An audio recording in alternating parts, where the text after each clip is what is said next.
Как се казваш?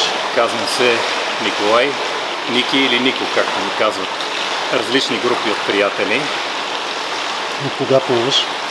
Ами, вече съм забравил от кога. Активно започнах да плувам в края на гимназията и през студентските години, макар че тогава се занимавах с други спортове. Накрая остана само плуването, което беше най-удобно за наместване във времето. Няма нужда от съотборници, не ти трябва противник, не ти трябват партньори.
Ако трябва да кажа нещо на хората, които биха тръгнали да правят някакъв спорт, аматьорски, какъвто ние правим с теб, да пият много течности.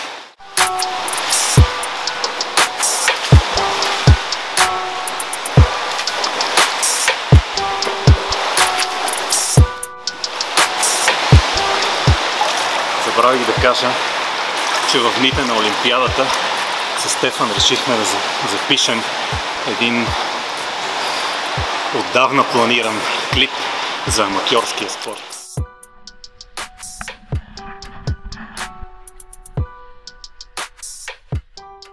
Това не е Леон Маршан, обаче, както водолазите казват, водата е супер.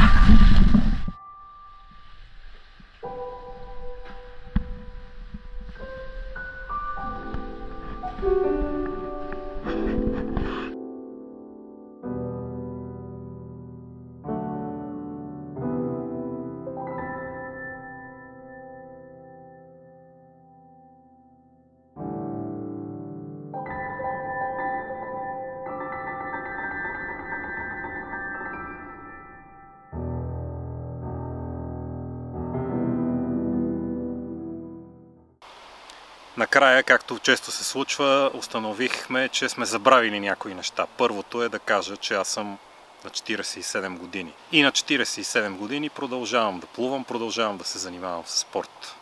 Второто нещо, което е по-важно, защото тази история продължава, да хвърля ръкавицата към Стефан, който сега е от другата страна на обектива, да си разменим местата с него и той да ни разкаже за тичането. Така че, Стефчо, хвърлям ти ръкавицата следващия път, да застанеш пред камерата и да разкажеш за тичането.